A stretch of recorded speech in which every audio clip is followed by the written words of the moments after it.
Hey guys, welcome back to another episode. My name is MABI, and this is going to be my Nintendo Direct reaction. Now, this is for the specifically Nintendo Direct for February 17th, 2021, the Wednesday edition. Now, this was a pretty long one. It was around 50 minutes, which it's been a while since Nintendo had a pretty long direct. The last ones have all been like mini ones, partner directs, which is like 5 to 15 minutes a piece. So this one was their big one of the year, and we were expecting a lot. And there was like a lot of ups and downs. And even though it was 50 minutes, I only wrote down a couple of highlights of the ones that I'm interested in talking about. So let's just go through it, and if you haven't seen it, well, you can go watch it, or you can just check out my spoiler, review thing here, because I'm not going to talk about everything. But let's get started. So the first thing that they showed off was a new Smash Brothers Ultimate character, and I'm not going to lie, this one does make sense, but I was not expecting it. I'm pleasantly surprised. So you get a 2-in-1 character where you can switch between the two because they have different modes. This is Pyra and Mythra from Xenoblade Chronicles 2, and yes, I have played Xenoblade Chronicles 2.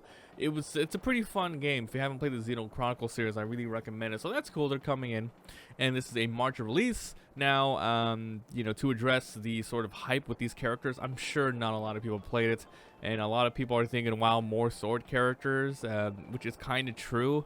But there are a couple of more characters for Smash coming out soon, so, they had to throw in some average hype ones in there, but I'm sure they're going to be a strong character. Next up, they are bringing Fall Guys to the Switch. Now, here's the thing, people are memeing it these days, calling it the Bean game. It's finally coming out on Switch. It's pretty much like an early access thing still, in my eyes, because honestly, the game still needs a lot more content. It's coming out summer 2021, and when it first came out, the first month was amazing. This game had amazing potential, but then as you play, even for a couple of hours, there's hardly any new maps, nothing much else to do, buggy, disconnecting, cheaters all over the place. And sure, they came out with the season 2 and a season 3, but really it added like small variations, things to like maps. It wasn't fun, and there's not a lot to do. But yeah, like, I don't know, it came out also around the hype of Among Us, which people freaking love. Well, is that it? Is that the game, Among Us, the one with the little aliens? I forgot the name. That might be it. But yeah, Fall Guys, it fell off the map, and I hope they can jump back on the wagon. But man, they took way too long to just come out with any content. People really forgot about it. Next game. This one's really interesting. It's called Famicom Detective Club. Now, there's 2 games coming out. These games were only in Japan. This is the first time they are being English translated for English. Now, this is a visual mystery novel. I usually don't play those, but after playing the Danganronpa series, I really got into them, so I can't wait to try this one out. It looks like really well done. This one comes out May 14th. Next up, another awesome surprise for me, Legend of Mana Remastered is coming out. The game looks great. I've heard about this game's system for a while, where to progress the story, you actually have to build the map and kind of choose your own adventure sort of thing. So this Remastered comes with better sprites, newly arranged music, where you can switch back and forth between the normal one and the new one at a point in time, and this one comes out in June 24th. Expect a playthrough of that one. Next, a little bit more news on Monster Hunter Rise, which comes out next month, and I'm telling you, I'm playing that day 1, and multiple hours a day. You bet you're gonna see a ton of gameplay on the channel. But they showed a bunch of new monsters that probably never before seen, and they showed a really cool mechanic where you're going to be doing large siege battles with multiple different monsters attacking you, and it kind of makes sense because of the new mechanic they have in the game, where you actually can ride monsters and use them to attack or throw them into other monsters to get an advantage. And they showed off a really one of my favorite monsters from the older games is the Azuros, which is like a honey badger bear, and this is an Apex version of him, so he's much more scary. That one really made me laugh. I like it a lot. So this one comes out March 26th. And there's going to be a Monster Hunter Deluxe Switch, which I already have a Switch, man. I mean, if they announced some sort of pro version, like a pro Switch version, I would have got it. But there's no reason to update my Switch. Here it is. And this one is pretty cool. Mario Golf Super Rush. honestly, with all the Mario Golf games, I've only played the Game Boy Advance one. It was the one made by Camelot, and I really hope that this one, Super Rush, fares better than the Super Mario Tennis on Switch. Honestly, the one on Switch, sure, it had like, you know, a slight story mode, you know, a little bit of new mechanics here or there. It just didn't capture my attention. I really feel like the 64 one and the GameCube one are still really fun. There was just something about the Switch one that just didn't catch on with me in multiplayer, and just, you know, playing regularly, it just wasn't fun. But this one here, they actually showed a lot more cool things. First of all, you can do motion controls, which is fine. It's very niche. They also have speed golf, where, you know, you don't take turns. Everyone shoots at once, and then you run after it using your character's special powers. For example, Mario can run up to Superstar.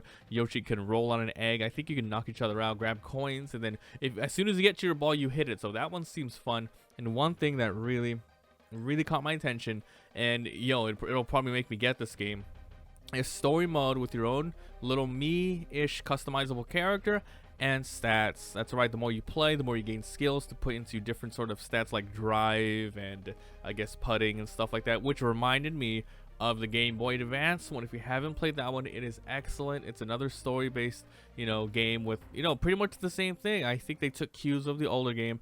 If only the tennis one, like the Mario Tennis one, had something like that. Like, I'm sure, like, it just wasn't robust enough. Let's just say that there just wasn't enough in the tennis one. What I don't recommend it at all. So this one comes out on June 25th. All right, now they also went to like 10 or so quick games to announce. I'll just go through like the ones that interested me. There's a Capcom Arcade Stadium that comes out today. There's a bunch of Capcom games you can play on Switch. However, one thing that did capture my attention in a bad way was they said, oh, you can play this game, and then you could also get the DLC to play this other game. It just felt, oh man. You're telling me you don't get every single game just by buying this compilation? You're gonna have to buy some DLC with it. So I'm probably not gonna touch it unless there's some some really cool games I want on there. Like, for example, there is like online for like multiplayer games like Street Fighter 2. But then again, who's gonna be playing that? You know, I don't know. They mentioned No More Heroes 3 comes out August 27th. I don't really, you know, care too much about that, but it's worth noting. And then there's a new game here called Neon White. Now, it looked very, like, you know, weird anime-ish, and then it went into the gameplay, which was a first-person demon slaying in heaven type of game. Think like Doom in heaven. And it has this weird little mechanic where you're gonna be switching cards, like between like your sword and then different guns that you pick up in the environments, and then you defeat enemies that way. So that seemed interesting. That one's coming late 2021. And another weird game that they announced that surprised me was Miitopia. Now, this one was originally on the 3DS, where you would play idle. You know, you would have your characters go on missions. You run around with your DS. I have the DS here because I'm playing Bravely Default 1 right now. And if you guys don't know, I'm playing Bravely Default 1 right now on Twitch, and you can watch it on my Let's Play channel, the whole playthrough. I think I'll be putting the playthrough of Bravely Default 2 on my on this main channel though, so watch out for that. So yeah, that one comes out May 21st. A little interesting. And then Animal Crossing content, some more stuff coming up on February 25th, and available March 1st will be Mario items. There's cool things like blocks, poles, thwomps, and they have this neat mechanic where you can get green pipes. You can get 2 sets, or like 1 set of 2 green pipes, and you can, you know, travel around the map. So that's cool. And of course, costumes and stuff. So hey, that's great. Okay, so those for the quick games. Now let's talk about one awesome one that they announced, and this is probably my most exciting game that they announced that is an existing IP that we know already. So this one has a work in progress title, and there's a demo out today. I'm not gonna touch the demo because I know I'm gonna play the game 100%. This is called Project Triangle Strategy. Now, dang, like, I guess it's a new IP in general, because this game really looks like Tactic Ogres Let's Cling Together, and one of my favorite PSP games of all time.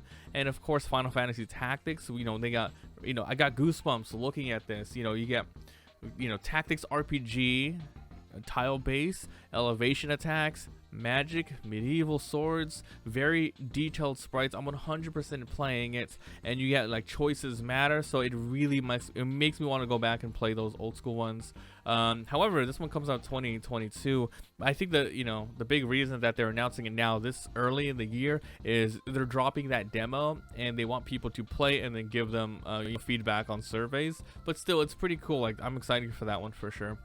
Another interesting one that they announced was the World's End Club. This game is from the developers of Danganronpa, and this game comes out May 28th. Now this game, it doesn't look like you're going to be like necessarily like, you know, killing off characters and murdering them and betraying them. It seems like you're going to be traveling with around 12-ish characters total. You're going to be going through these weird mysteries of why you were put in this game that has been canceled, and now you're traveling across whatever the country, the world. And you're going to be making interactions with your people, making new like bonds and stuff. So yeah, I mean, it seems cool. I'll play it. And 2 more things.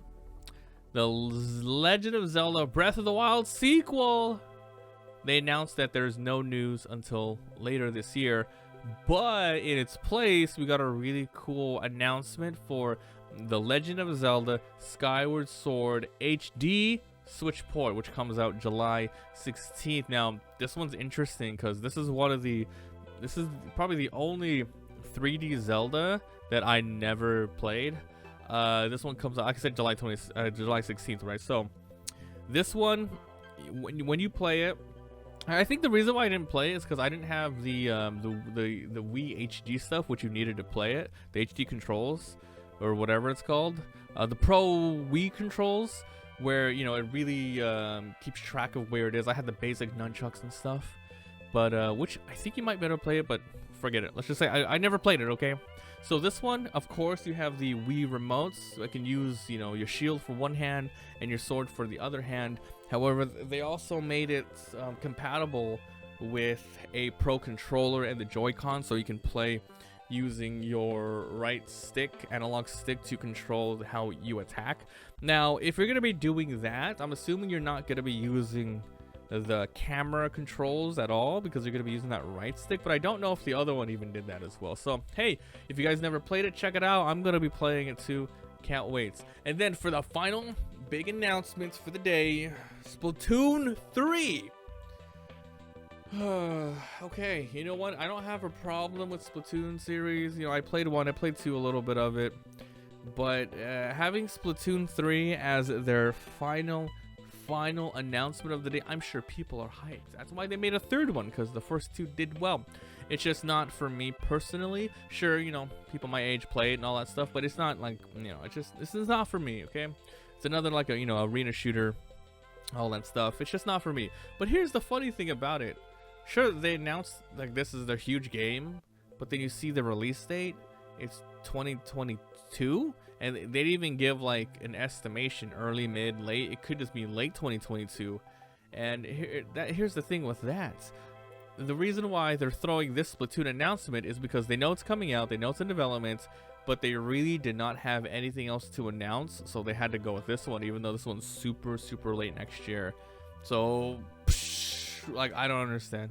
Like, they really didn't have anything. Like, if they ended with Skyward Sword HD port, I guess that would have been a little lackluster. So they're all like, oh, what do we got? Splatoon 3, what's coming out late next year? Throw it in anyway. So, you know, there's no new Switch Pro news, no Breath of the Wild 2 news, no Metroid 4 news, no Star Fox news, but there was a lot of medium stuff. I think people are gonna be, you know, hyping these Nintendo Directs, you know, skyrocketing their expectations, and you know, I kind of got excited about this one too, but you know, it seems like still with probably the pandemic going on, development is pretty slow. But here's hoping that we get some, you know, awesome new stuff in the upcoming Directs. I don't know when the next one is. I really don't remember how often they did these longer ones, besides the partner ones and, you know, the small indie ones, the indie showcases one. But this one had a bunch of cool new things. A new Smash character, which we'll play again. Legend of Mana, Monster Hunter Rise, Mario Golf, Super Rush, etc. So yeah, I mean, personally, it was a pretty average one, an average direct, and I'm pretty sure a lot of people are gonna say this is a bad one because there wasn't really huge games. There's a lot of tiny ones that I'm interested in, but yeah, I'm sure people are gonna be like, this one sucked. But I'm okay with it. So let me know what you guys think of all the games shown, and if you watched the whole 50-minute presentation, what were you expecting, and maybe there was something there I didn't mention that you're interested in. So let me know down below. That was really fun to watch. So yeah, thanks for watching, and I'll see you guys next time.